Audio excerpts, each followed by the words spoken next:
kembali di YouTube channel ini. Sebelumnya terima kasih buat kalian semua yang sudah mensupport.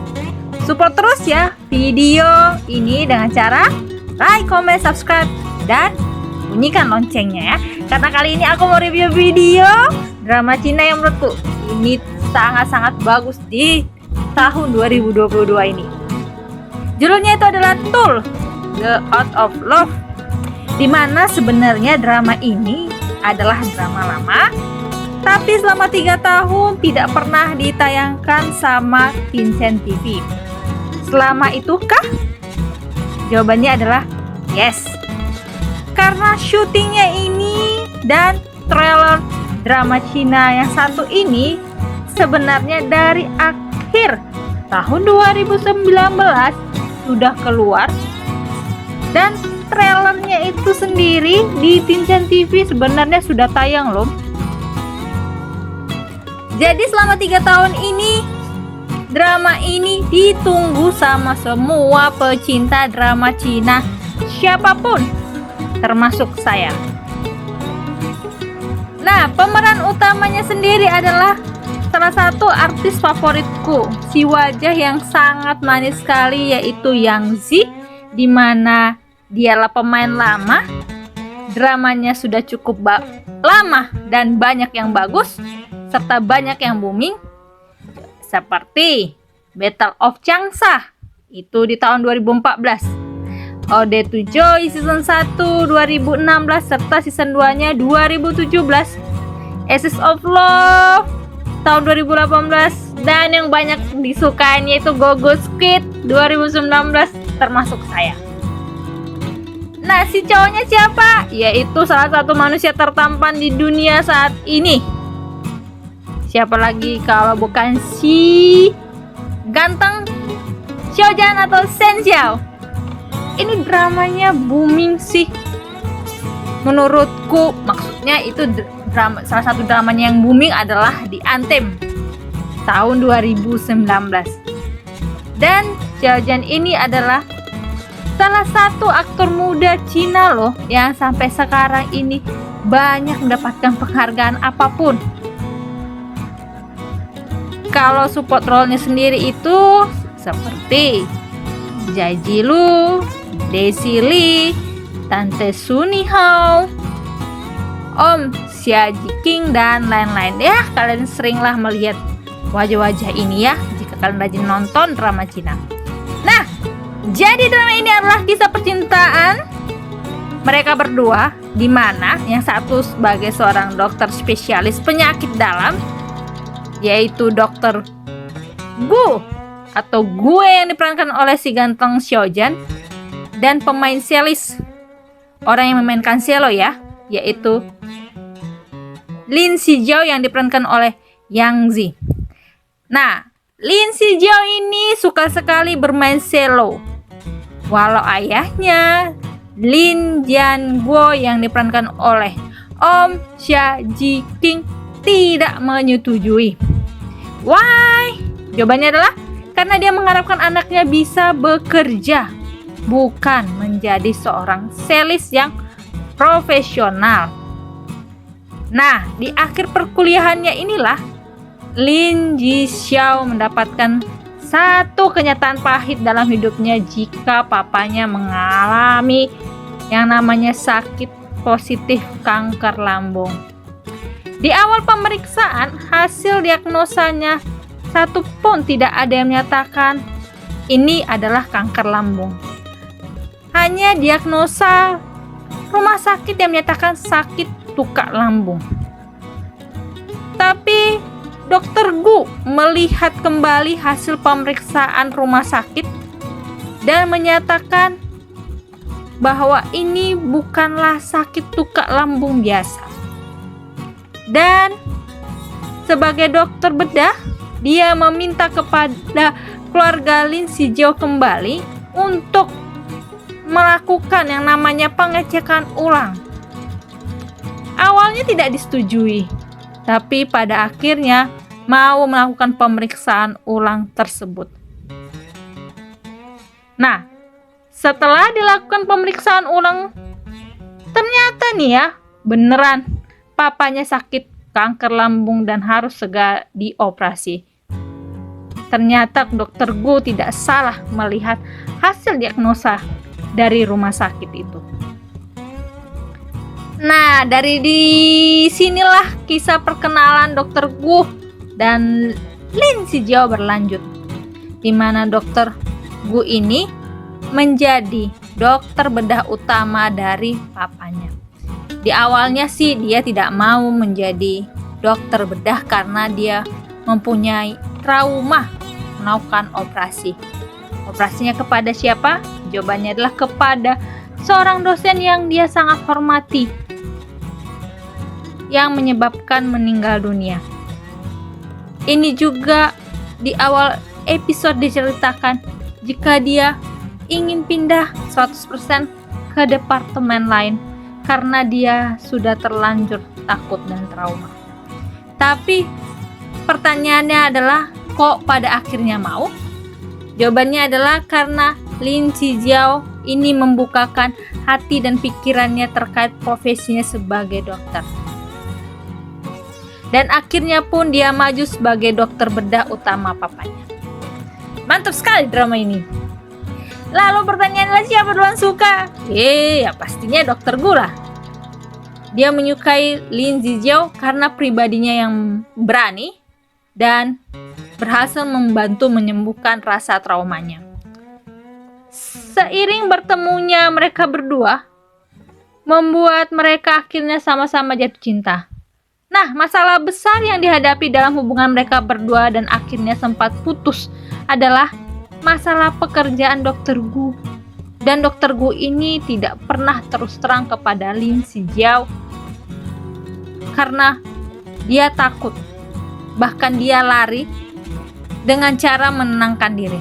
Inilah yang membuat kecewa, marah besar dari Lin Zijiao karena Lin Zijiao merasa dia adalah seorang dokter.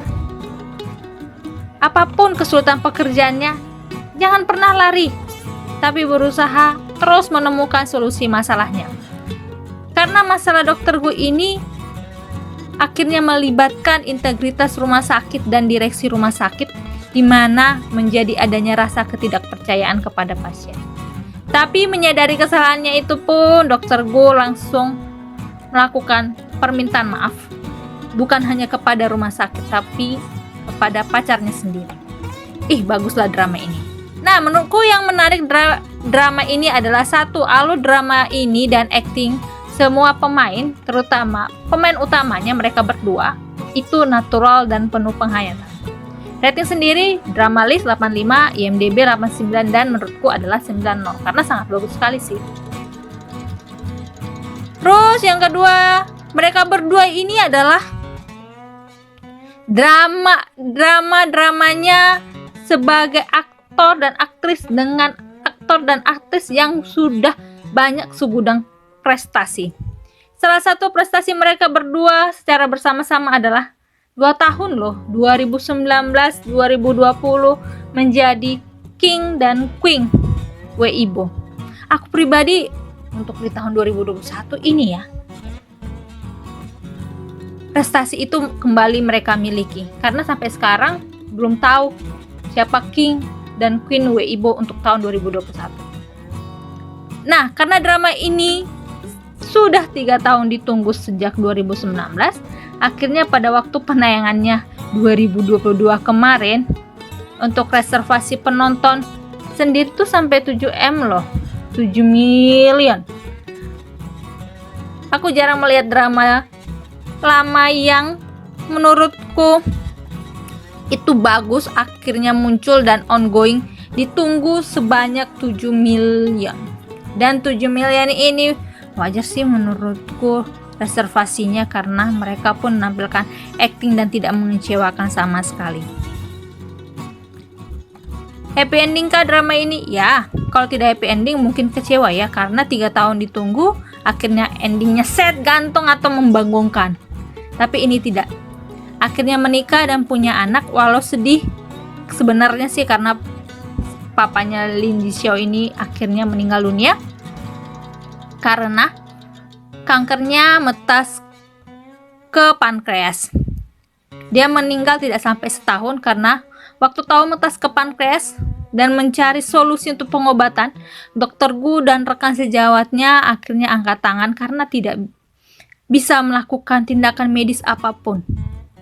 Yang dilakukan adalah perawatan paliatif. Maksudnya itu adalah seorang pasien kanker dibuat senyaman mungkin. Dan di sini disimpulkanlah jika hidup papanya tidak sampai setahun. Tapi bersyukurnya adalah sebelum meninggal, Dokter Gu ini mempercepat proses lamaran dan pernikahan sebelum papanya meninggal. Dan papanya bisa mengantar anak putrinya, anak satu-satunya itu ke pernikahan. Dan akhirnya dia meninggal walaupun tanpa bisa melihat cucunya sendiri. Ini adalah scene yang sangat sedih yang membuat aku jujur menangis. Terus yang kelima, ketika ada masalah yang dihadapi, yuk jangan pernah lari lah ya. Ketika papanya tahu sakit kanker, setelah mendengarkan pembicaraan Dokter Gu dan Lin Jixiao di rumah sakit, melarikan diri dong dia ke kampung halamannya. Sehingga mamanya dan Lin Jixiao itu sangat marah. Begitu pula dengan masalah yang dihadapi oleh Dokter Gu yang membuat dia diberhentikan sementara dari izin berprakteknya di rumah sakit. Ketika tahu pun Lin Jixiao sangat marah. Nah, di sini aku melihat ternyata Lin Jixiao ini di sini sebagai penolong yang baik buat papanya dan pacarnya loh. Sehingga masalah yang dihadapi papanya dan pacarnya sendiri ini bisa dijalani dengan baik. Wah, ini drama bagus deh. Cinta adalah kepercayaan. Itu poin berikutnya. Itu adalah pesan penting dari drama ini, karena dalam drama ini teman kerja yang terlalu ikut campur, orang tua yang terlalu mengekang, atau senior di kampus yang kembali membuka kenangan lama. Namun masalah-masalah itu justru gak membuat mereka berdua itu patah semangat. Mereka terus mengejar cinta mereka sampai akhir. Ya, meski perjalanannya memang gak mudah lah ya. Cinta itu tentang kepercayaan, karena tanpanya kamu gak bisa menikmati cinta sesungguhnya. Aku suka sekali drama ini. Terus berikutnya adalah yang ketujuh. Drama ini kan 3 tahun ditunggu. Jadi umur mereka berdua di tahun 2019 itu adalah sekitar 26-27. Karena mereka berdua ini setahun berbeda. Lebih tua si Shen Xiao. Saat itu bisa diperkirakan umur Shen Xiao masih 27. Saat itu juga diperkirakan umur Xiang Ji waktu memerankan drama ini 26. Jadi kalau misalnya dilihat gambar-gambarnya itu sebenarnya itu adalah memang drama lama yang memang sudah lama selesai syutingnya dan harusnya tayang di 2019. Tapi akhirnya bisa tayang di tahun ini 2022. Terima kasih Tencent TV. Dan yang terakhir adalah dari semua drama mereka berdua ini adalah salah satu drama terbaik mereka berdua, dan menurutku ini adalah salah satu drama Cina terbaik tahun ini dan salah satu drama Cina terbaik di Tencent TV dari sekian banyak drama Cina di Tencent TV yang sudah tayang. Aku tidak menyangka bakal sebagus ini. Oke lah ya teman-teman, cukup panjang review kali ini karena drama ini sangat bagus sekali dan ditunggu-tunggu selama 3 tahun. Walaupun panjang, tapi aku sangat menikmati, dan jika kalian suka bisa langsung nonton ini di Tencent TV atau WeTV. Sekian dulu ya review kali ini. Jangan lupa like, comment, subscribe, dan bunyikan notifikasi lonceng. Sampai ketemu di video berikutnya. See you next video. Bye.